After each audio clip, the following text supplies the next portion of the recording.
Welcome back, friends, to another episode of the Nexus podcast. This week, I had the opportunity to sit down with the Executive Director of Mesila UK, Benji Landau. Money is universal, and so are the related struggles faced by so many. Benji and his team are helping hundreds of families and individuals each year reshape their financial landscape and experience true stability and meaning along their financial journey. Join us as we hear about Benji's work and to learn more about what impact Mesila is having for those in need. I just want to thank all the listeners who have taken the time to send in their enthusiastic and positive feedback on previous episodes. I've had messages from people from all backgrounds and communities, and it's evident that the conversations being had are long in coming. So thank you.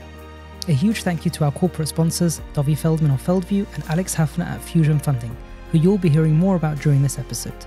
Without further ado, here is my conversation with Executive Director of Mesila UK, Benji Landau.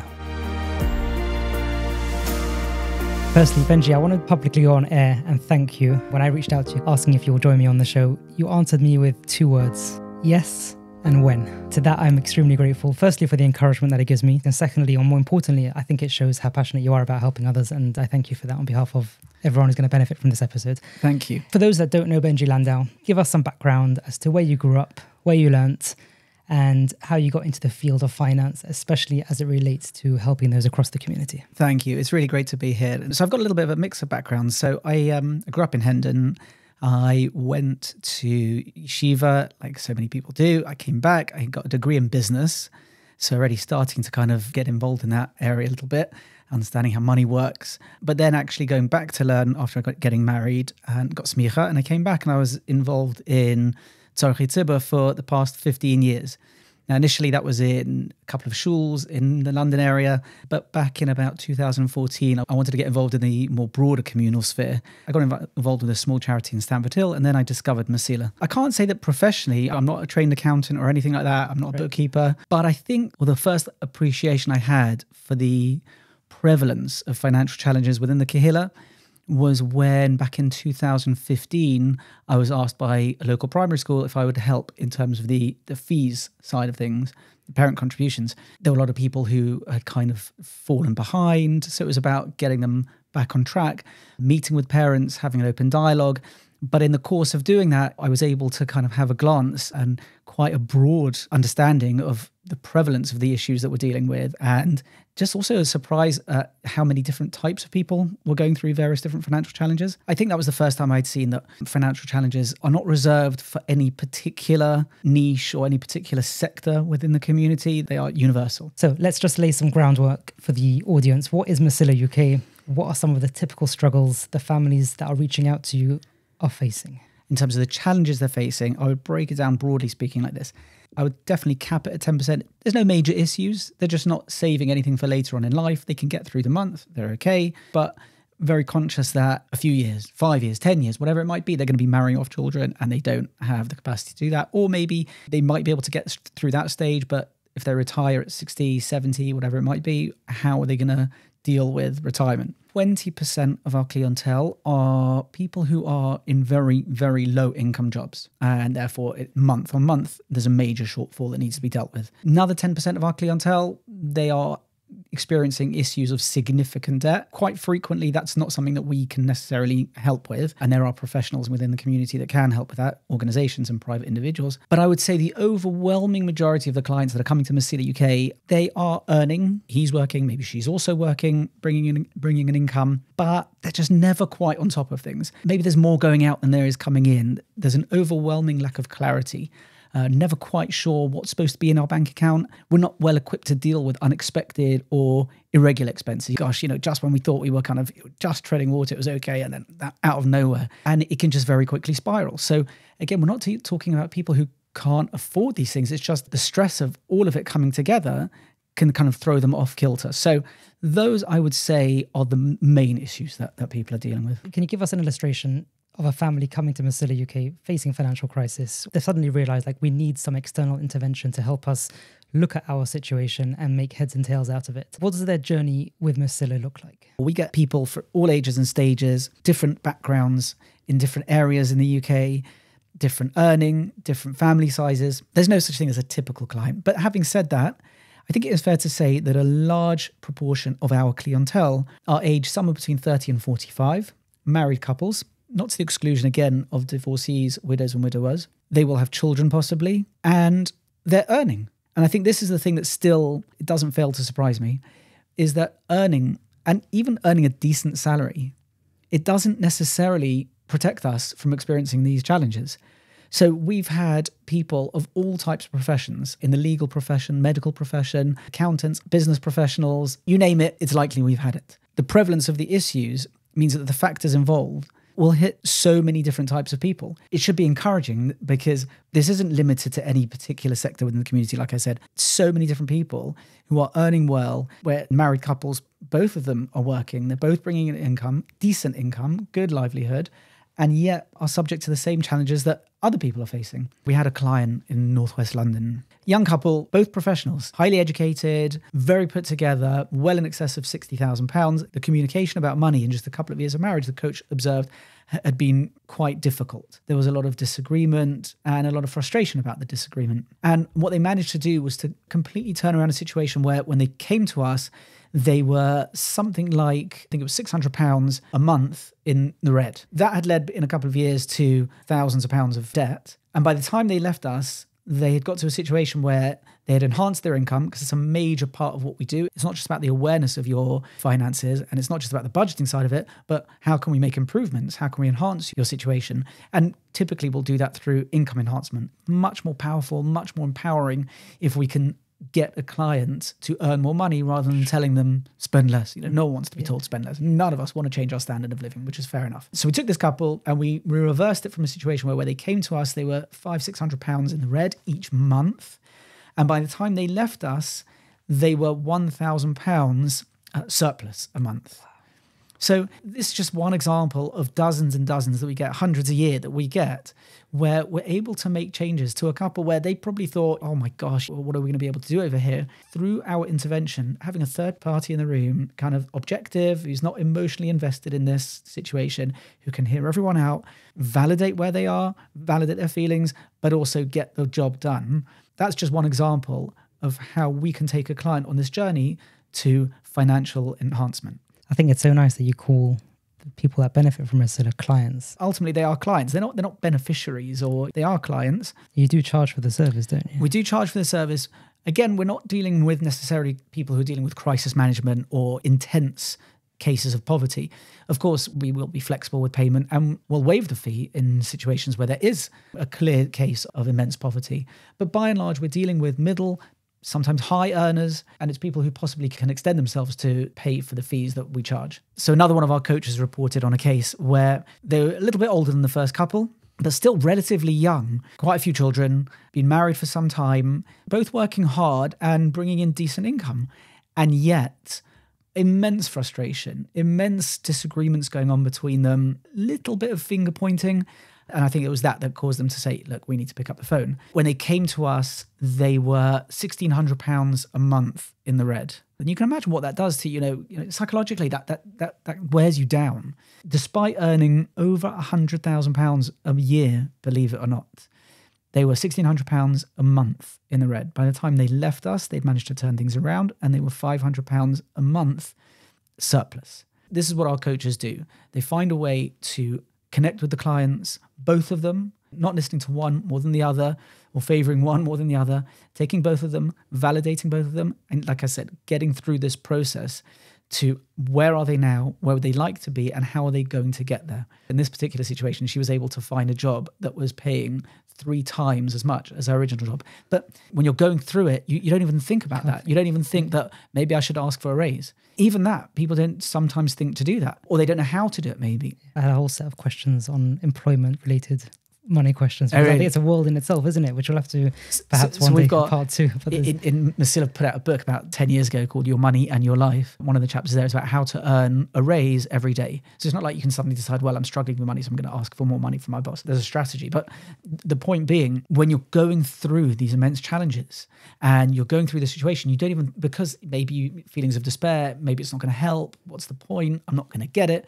There are so many things that you can do to enhance your financial circumstances, that to enhance your income, that which we don't do. We've had clients where just asking for a raise, we like to help them as much as possible to get that from their employer, but where it's not forthcoming, changing jobs. And we've seen this many times where a client was working, doing a job, trained to do a job, decided they were going to go somewhere else to do the same job and got paid much more to do it. And that was, you can see in this situation with this lovely couple where she managed to triple her income just by going to a different employer. And this is all because the coach sat there, took it all in and empowered them to consider options they may not have even considered yet. You're not just helping couples get back to the water level, you're helping them for the long term. Each month, every increase, every bit of money you can find for them to say, you're right, you can expand here, you can adjust that. We find people now also more frequently open to the idea of coming back for like a checkup, either 6 months later or 12 months later, coming back, because just to keep it going, to make sure it's sustainable and we maintain the gains. Right. I think our highest earning client ever to date that's ever come to Mesila UK for services at the time of coming the year before had earned £250,000.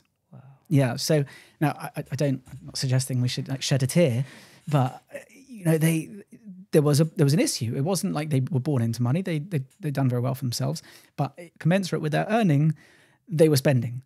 So they just needed to put some systems in place. They wanted to be a bit more strategic about their spending. It's the prevalence. It's not limited to any one sector or any one type of person or any one type of family or any one type of upbringing.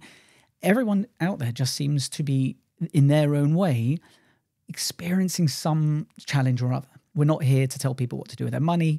We don't like to advise on investments. We don't like to advise on, even things like mortgages or credit cards. We can help educate and we can get them to discover for themselves what might be the right thing for them. But ultimately, we're here to help them to discover a new paradigm in managing their money. And ultimately, we want to enhance people's relationships with money. So what we'll do is a couple will come to us, any stage, any age, any situation, any earning level. We'll do pretty much the same thing. First of all, a snapshot. Many people, they come to us, they're not quite clear exactly what's going on. They know that they don't have clarity.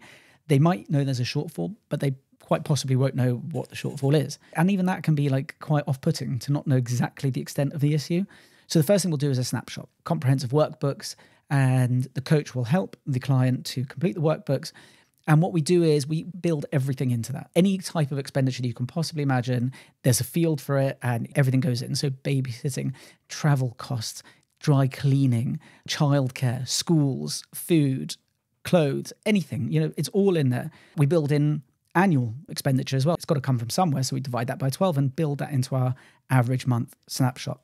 And that really helps people. Just having that level of clarity, quite a comprehensive thing. It's not easy to do that. It takes time. It's a bit frustrating. But having what we call the number, knowing with clarity within, I would say to a degree of nearest £100 or £200, what an average month looks like in their lives, that can be really empowering because some people will think, well, what's the point? I know I'm in trouble, so what's this going to help me?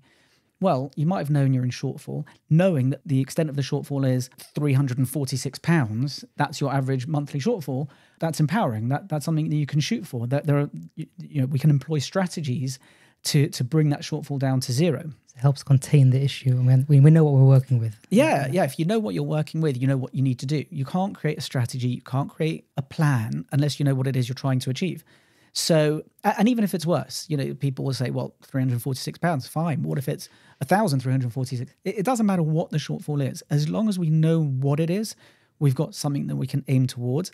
And even if we only cut that shortfall by half, well, that's already 50% less problems than we started with. The first thing we do is that snapshot. Really helpful, really empowering. The next thing we do is, okay, so we know where you are. We know the issues that related to your current financial position. Where would you like things to be? What would you like things to be like? What we call this is the vision and the price. So what it is, create a vision of where you'd like to be financially. What will your ideal life look like from a financial point of view? Achievable, realistic, sustainable, but also the price. What are you willing to do to make that happen? And our clients are brilliant with this because the first time they've had this opportunity, they sit down together with their spouse, if they're married, together with the coach, and they're talking in a way that they've never had an opportunity to speak before, really discussing what would I like things to look like. I think we had one client put it very nicely once about being able to go into the shops knowing that there's no question that when they pass the card through, sitting there on Spilkers, is it going to go through? No question it's going to go through for sure. Another client, we're going to put £300 away every single month.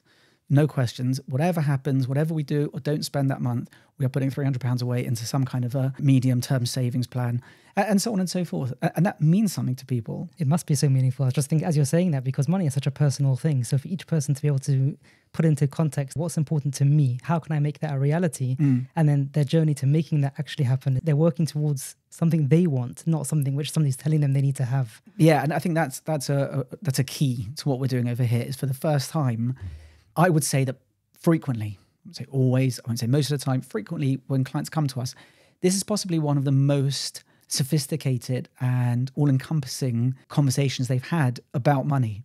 And for the first time, they're able to discover what their own priorities are when it comes to money. And suddenly when we realize what is our average monthly surplus or shortfall, and what am I willing to do to neutralize that shortfall? And suddenly we're talking in a way that is, like you said, it's personal to me. It's my priorities. It's what means something to me, not me being guided by some kind of external influence type thing. So we've got those 3 stages. We've got a snapshot of where they are now.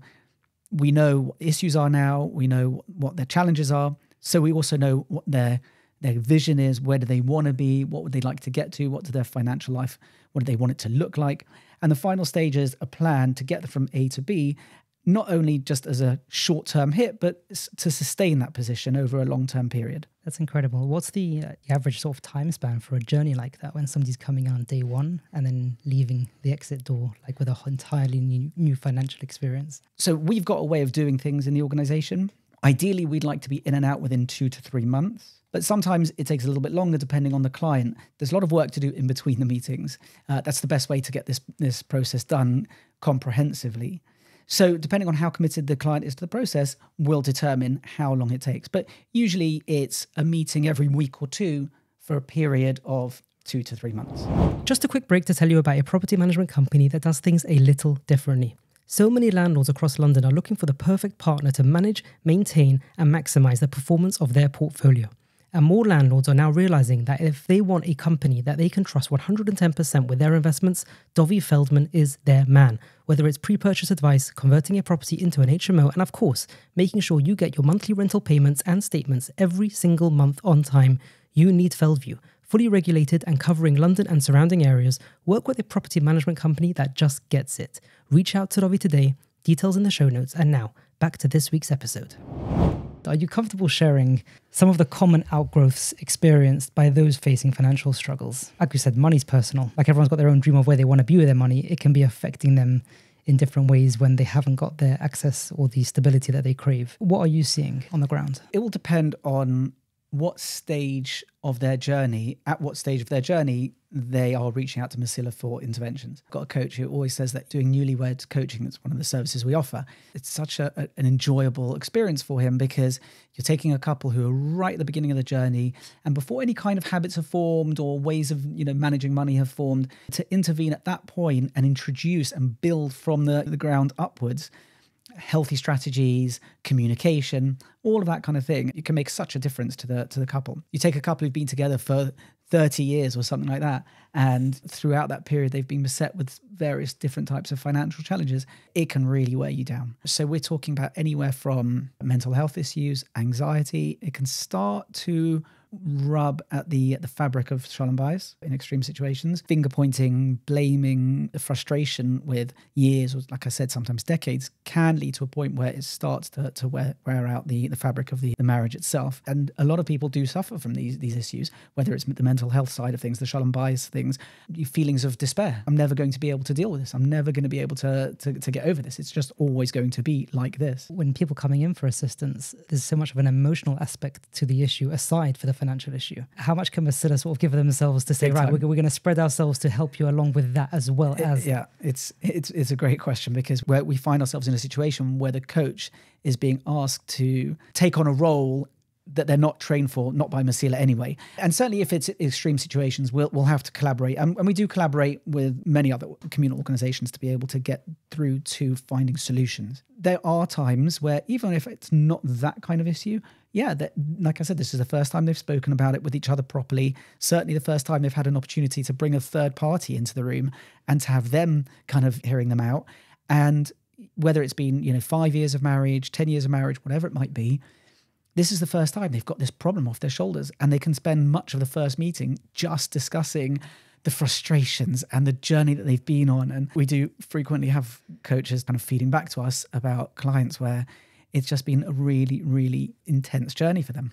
From what it sounds, the best wedding gift you can give a young couple is a few sessions at Mesila. Just as recently as last week, we had someone reach out and saying they'd like to buy a wedding present of Mesila Newlywed Coaching, which we've had a few times before, actually. And I think it is a great idea.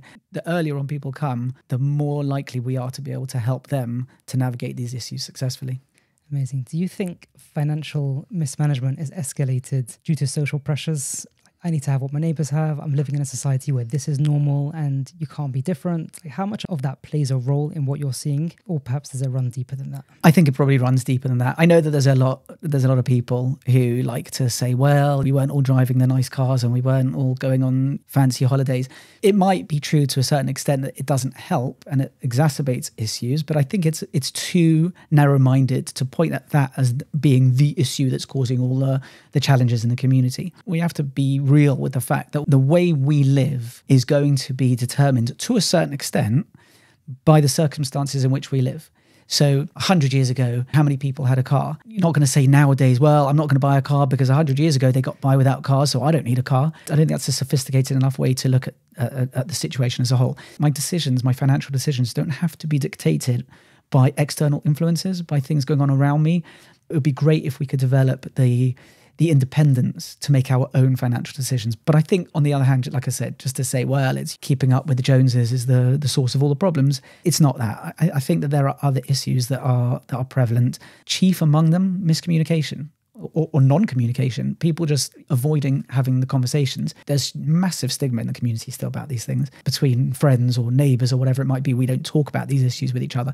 But even husbands and wives might not talk with each other about the issues. They just pretend it's not there maybe. We're not going to be able to deal with this anyway, so what's the point in talking about it? So I think communication is up there as probably the most important thing. Being able to have honest, open, mature, sophisticated conversations about money, I think that's going to be a massive game changer. Just giving it the proper attention it needs. Making time at the end of the month, sit down, go through the paperwork, have a look at your bank statement. Yeah. Giving it attention, giving the concept attention. That's all it needs. The more aware you are, the stronger your position. Amazing. In a recent article published by Mesila, I think it was very recent, you quoted a pasuk, a verse in Mishle that says that a borrower is a slave to the lender. Now, I listen to a lot of Dave Ramsey shows, for better or for worse, and he quotes this very often. I want to touch on credit cards and how much of a role they play in this global picture of financial management. Credit card companies, they spend a tremendous amount of money on marketing. The amount of letters that come in the post saying, you're eligible, join our exclusive club. Yep. And millions of people are getting these letters, and they're constantly offering freebies and all sorts of interesting things that make this look very glamorous and exciting. How can we build resilience to the temptation of borrowing money, despite the bells and whistles that make it look so tempting?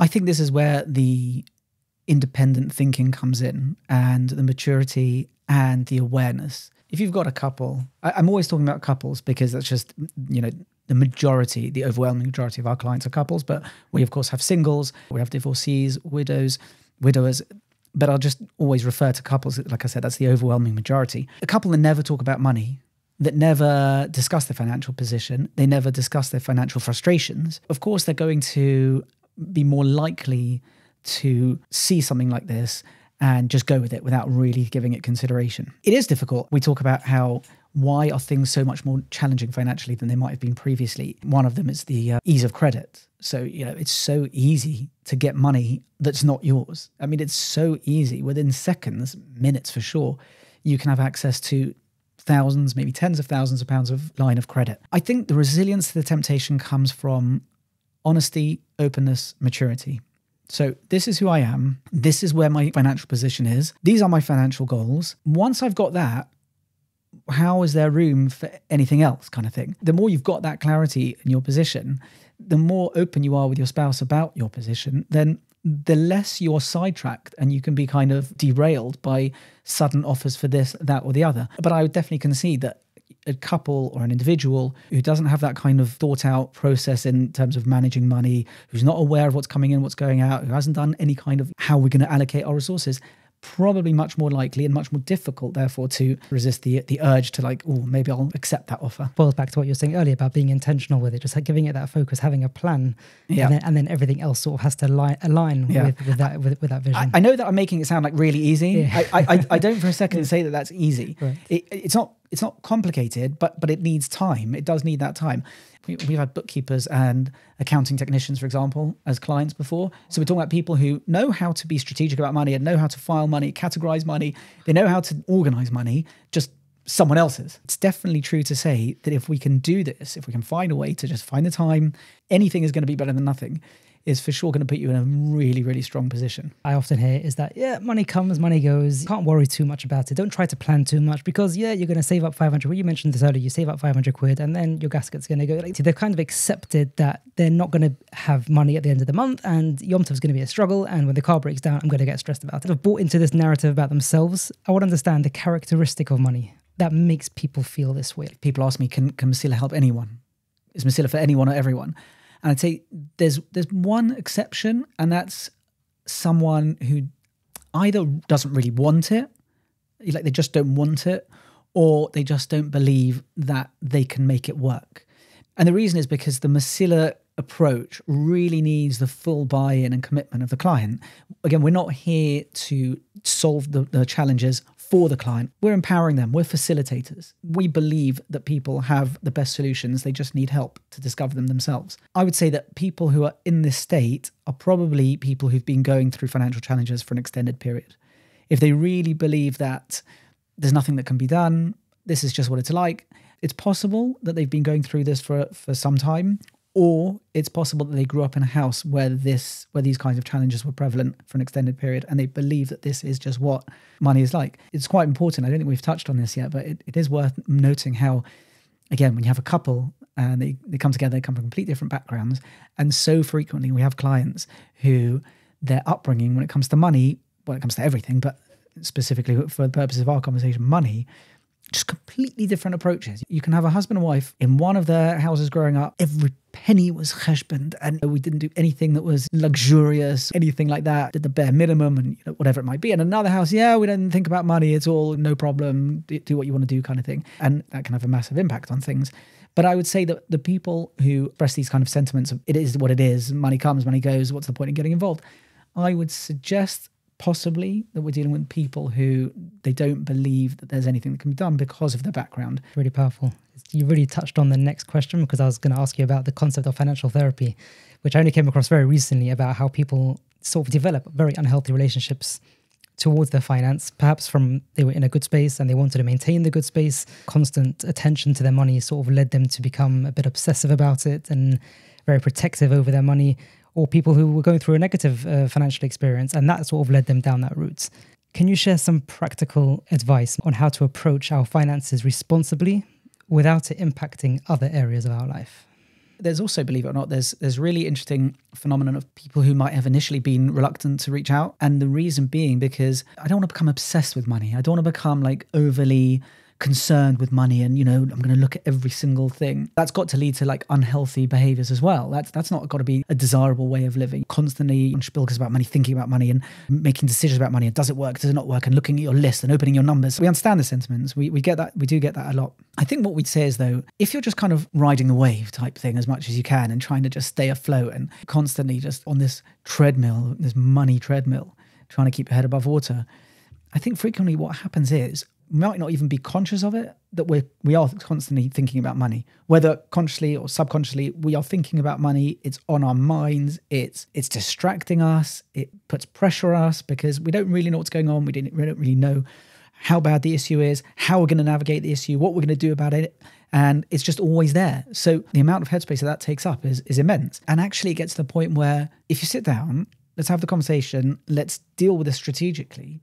Actually what you find is, oh, I'm actually much more relaxed about money, and it's not this kind of pervasive, overwhelming issue. It actually becomes, find myself with less stress and less thinking about money than I was previously, kind of thing. It's really powerful. So giving you that attention actually allows people the freedom that desperately want. Yeah, I think that freedom is a good word. I hate to use this kind of, but it does work. This time 2 years ago, I was 2 and a bit stone heavier. Wow. So and I knew it. I knew that because I'd always grown up like I could eat whatever I wanted always, and it was no problem. I never put on weight. It was amazing. And until age caught up with you. There you go. And I hit my 40s, and suddenly, and I knew it was a problem, and I felt not good about it, and I was upset about it, and I was like, I didn't want to really deal with this head on until finally I thought, okay, enough's enough. And I signed up to one of these, some kind of dieting app, and you have to write everything down. And I thought, this is ridiculous. I'm like now becoming consumed by it. It's like mad, the amount of attention, the amount of time that it's taking. I have to write everything down. Long story short, lost 2 stone, and I don't do any writing down now. I'm aware of, where I'm supposed to be and what a day of food should look like for me. And that's about it. I don't have to write everything down anymore. That stopped after 2 months. I don't have to think about everything the whole time. And I think it really, really is the same with this. So once you've trained yourself into a system, then the system starts to serve you back. Absolutely. Once you've dealt with that initial to a really comprehensive level, it doesn't necessarily need that level month on month. The more you can give it, the better it's going to be.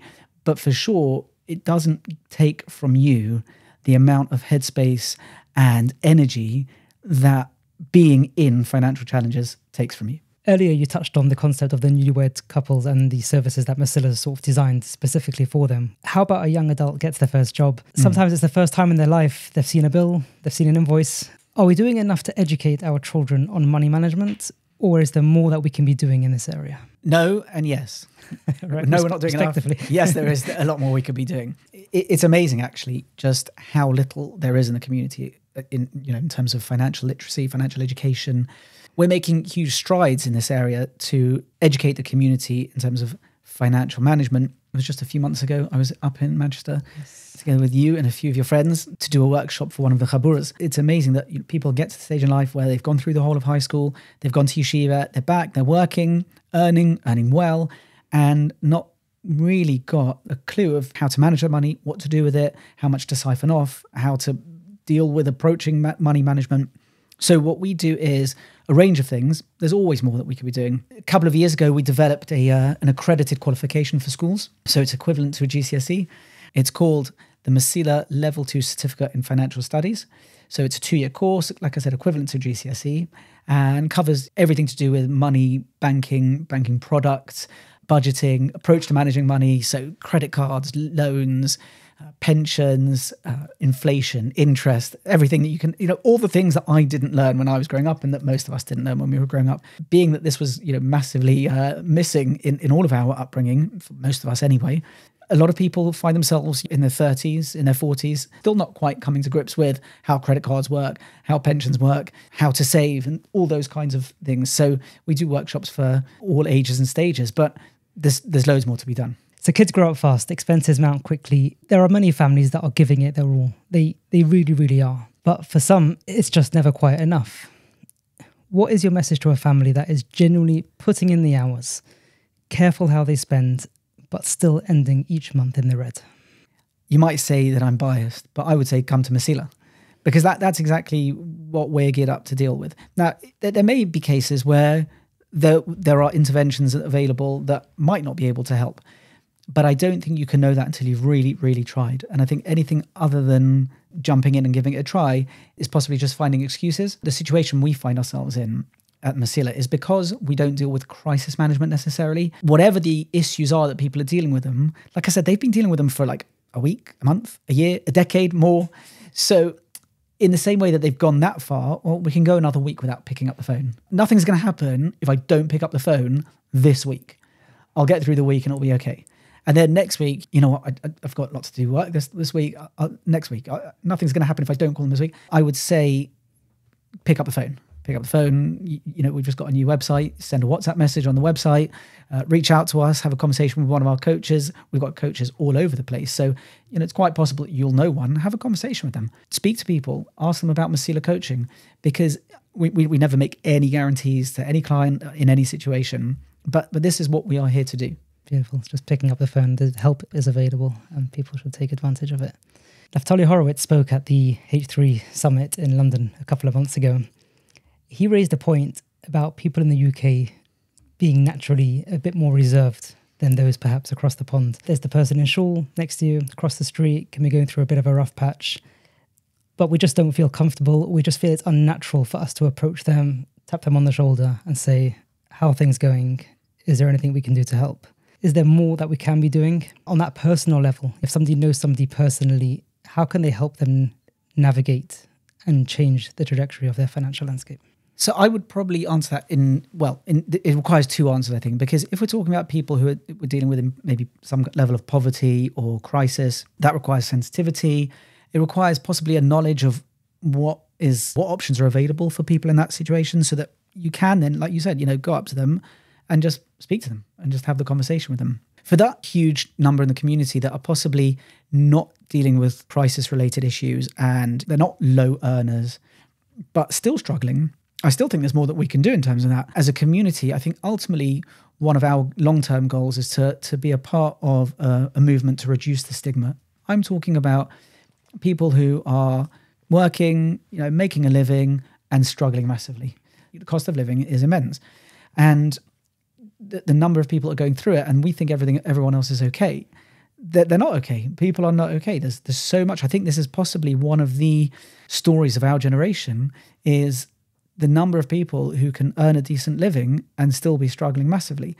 So no one else knows that that's what's going on. We think we're the only ones. It's funny that someone asked me recently, what question do you get asked by Mesila clients more than any other question? And I spoke to their coaches about it. We had a whole back and forth. And the question is this normal? Is what I'm going through normal? Because everyone thinks it's just them. And it's just not. It's simply not. It doesn't take much to do like a basic kind of back of a napkin kind of calculation. That the number of people that must be going through these issues is very high. These are prevalent issues. So let's reduce the stigma. Let's be okay to talk to people about it. What are the issues? What are the struggles? Where do we find it challenging? I think it was in Mishpacha recently. I don't know if you saw this. There was an article about, we should go back to the times like in COVID, where we learned to make a Haffner for, 10, 20 grand, and why can't we go back to those times? And there's one thing that COVID gave us, it was the ability to not spend a huge amount on simchas and things like that. I can't remember exactly what she said. There was someone who the week later wrote a response saying, I agree with everything they said. I definitely want to be a part of this. It's an amazing idea. I'm definitely signing up. I'm going to be the second person to do it. Yes, I saw that. Yes, fascinating. Yeah, brilliant letter. Everything just gets really out of control really, really quickly. If we could be the first one, not the second one, and then create this kind of positive peer pressure that, oh, look, they've not done a million shlachmanas. Maybe we don't need to do a million shlachmanas. Maybe we can kind of like just tone it down a little bit. But I think those two things, possibly reducing the stigma, being okay to talk about it. This is not a source of shame or embarrassment or anything like that. This is just reality. This is what we are going through. Thinking that one's alone in their journey, how much that must compound the experience. It's no secret that getting funding for your property purchase can often be a headache. We've all been there before, awaiting callbacks, chasing for updates, and sometimes even losing out on a deal. But it doesn't have to be that way. Alex Haffner at Fusion Funding has changed the finance experience for investors, private family offices, and landlords across the UK, having successfully funded projects ranging from £500,000 to £20 million and everything in between. Whether you're purchasing a residential block or planning a development project, Alex Haffner is the man you want on your side. Get access to a full-service property finance broker, details in the show notes. Now, back to this week's episode.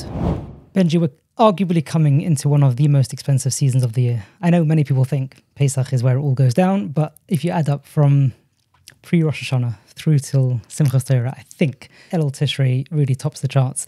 Can you give us some perspective on how to approach these times, each person, wherever they are holding, to help really appreciate the times we're in, despite the financial demands that it places on us? If it's someone who's of a positive outlook and disposition, then I would say it doesn't have to be this way. And as long as you do something, even if it's not now, it's not going to be like this forever. There are solutions. It might take time, might take effort. You might have to pay a price for it, but there will be a massive payoff if you do. Being able to say, okay, I know that this is a struggle. I know that this is quite challenging. I'm finding it immensely overwhelming and frustrating. However, I recognize there are solutions. I can do something about this. I'll have to park this until after Yom Tov enjoy Yom Tov, and then get real about dealing with the situation. What you mentioned at the beginning was that the Mesila isn't just a standalone organization, but you are operating together with other providers. So if somebody does need a bit more external or something a bit more specialist, got the infrastructure to deliver that. Yeah, we're lucky as a Kehillah that there's so many talented individuals and amazing organizations. So we've teamed up with a few different organizations, whether it's on the employment side or whether it's dealing with that crisis management, debt relief.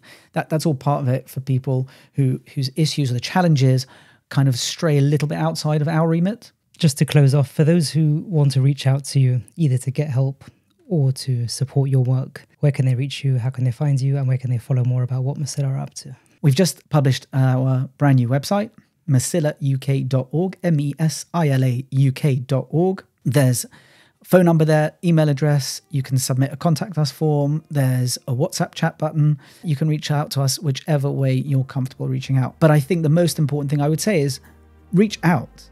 Just pick up the phone, send a message, send an email, call us, get in touch. Have a conversation with us, because a lot of people think this is probably not for them. This is for someone else. If you're listening to this, it's almost certainly for you, and it's almost certainly going to make an impact on your life. Amazing. Benji, really, really appreciate you taking the time to come up to Manchester, to sit down, to have the conversation, and to continue helping others across the UK and beyond. I hope you found this episode meaningful, and if you want to help spread awareness around the amazing work of Mesila UK, feel free to share this episode with a friend or family member. The person who needs to hear it most may be closer than you think. A huge thank you to our corporate sponsors Dovi Feldman at Fellview and Alex Haffner at Fusion Funding. A special thank you to Maxim Cohen at the Jewish Lending Institute for being a friend of the podcast and for helping us continue this work. I appreciate you joining. Until next time.